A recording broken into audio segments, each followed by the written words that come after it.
Baik, kita lanjutkan sekarang soal nomor 5. Buktikan bahwa setiap fungsi kuadrat, yaitu fx sama dengan ax kuadrat plus bx plus c dengan a tidak sama dengan 0, mempunyai tepat satu titik ekstrim. Nah adik-adik, dulu ketika kita belajar tentang grafik fungsi kuadrat, ya, fungsi kuadrat kalau digambarkan grafiknya itu berupa parabola. Bisa parabola terbuka ke bawah, bisa juga parabola terbuka ke atas. Nah, yang dimaksud dengan titik ekstrim itu yang di sini atau di sini. Ya, ini disebut sebagai titik puncak maksimum. Yang di sini disebut sebagai titik puncak minimum atau istilahnya ini titik ekstrim minimum. Kemudian yang ini adalah titik ekstrim maksimum.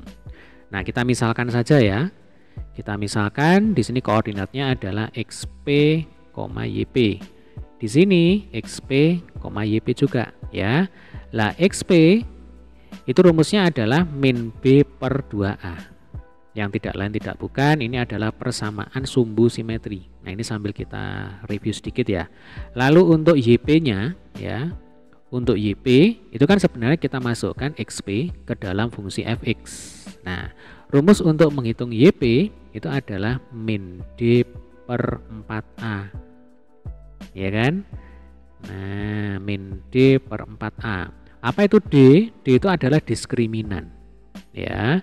Jadi kalau kita bicara diskriminan, rumus dari diskriminan itu adalah B kuadrat dikurangi dengan 4AC. Nah, jadi sebenarnya di soal nomor 5 tugas kita adalah membuktikan apakah XP itu rumusnya adalah min B per 2A, ya. Apakah YP itu rumusnya adalah min D per 4A atau min dalam kurung B kuadrat min 4AC per 4A. Nah, itu adalah tugas kita di soal nomor 5. Nah, cara pembuktiannya bagaimana? Kita hubungkan dengan konsep menentukan nilai ekstrim dari sebuah fungsi. Langkah-langkahnya kan yang pertama kita turunkan dulu, ya. Jadi nanti f aksen x itu akan sama dengan, nih perhatikan, ax kuadrat kalau diturunkan hasilnya adalah 2ax, ya. Lalu plus bx kalau diturunkan hasilnya adalah plus b. Kalau plus c diturunkan ya 0 kan gitu. Ya, konstanta kalau diturunkan hasilnya adalah 0. Nah, sehingga f aksen x sama dengan 2ax plus b. Langkah selanjutnya kita akan cari nilai x-nya itu berapa. Yang tidak lain tidak bukan itu adalah xp sebenarnya. Jadi ini kan kita samakan dengan 0, ya kan? Jadi 0 itu sama dengan 2ax ditambah dengan b. B-nya kita pindah ke kiri jadinya min b. Nah, min b sama dengan 2ax. Maka x itu akan sama dengan min b per 2a. Loh, kan terbukti. Ya, ini kan sama ini. X sama dengan min b per 2a. Ini adalah xp. Ya dek ya, nih. xp sama dengan min b per 2a. Kemudian kita akan menentukan yp, ya. Berarti untuk menentukan yp kita substitusikan xp sama dengan min b per 2a ke dalam fungsi fx, ya. Berarti yp itu sama dengan f dalam kurung min b per 2a. Yuk kita masukkan ke sini. A dikalikan dengan x kuadrat. Berarti di sini kita punya min b per 2a di kuadrat. Ditambah dengan b kali min b per 2a. Lalu ditambah dengan c. Berarti kita punya a dikalikan dengan negatifnya hilang ya karena di kuadrat. Ini b kuadrat dibagi dengan 4a kuadrat. Lalu ini b ketemu min b. B kali min b itu berarti min b kuadrat. Nah, ini langsung aja ya. Berarti di sini min b kuadrat dibagi dengan 2a ditambah dengan c. Ini a-nya bisa kita coret 1, ya kan? Ini kuadratnya hilang, jadinya b kuadrat dibagi 4a dikurangi b kuadrat per 2a ditambah dengan c. Oke, berarti ini tinggal kita samakan penyebutnya ya dek ya. Maka ini akan sama dengan, nah seperti ini. 4a ya, berarti ini b kuadrat.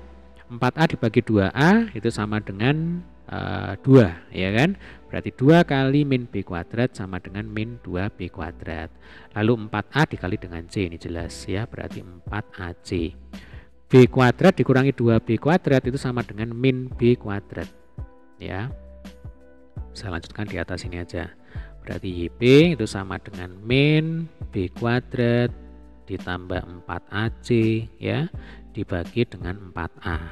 Nah, kalau minusnya ini saya keluarkan, berarti kan kita bisa tuliskan gini, min dalam kurung B kuadrat dikurangi 4AC ya, dibagi dengan 4A. Nah, B kuadrat dikurangi 4AC itu adalah diskriminan, berarti ini kan min D dibagi dengan 4A. Nah, sekali lagi ini sudah ketemu ya, min D per 4A. Nih, ya sama ya, YP sama dengan min D per 4A. Jadi terbukti bahwasanya fungsi kuadrat itu pasti memiliki tepat satu titik ekstrim saja, yaitu min B per 2A, min D per 4A. Buktinya seperti ini ya. Kalau yang ini sudah kita pelajari dulu di materi fungsi kuadrat ya.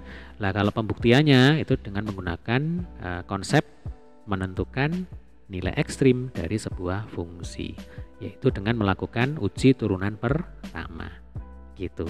Untuk menentukan maksimum atau minimum ya, nanti kita lakukan uji turunan kedua. Tapi ini kan perintahnya hanya membuktikan bahwasanya fungsi kuadrat ini tepat memiliki satu titik ekstrim saja. Ini sudah terbukti ya. Ini untuk X-nya, yang ini untuk Y-nya gitu. Oke, semoga video ini bermanfaat. Sampai ketemu di video pembahasan soal berikutnya. Terima kasih.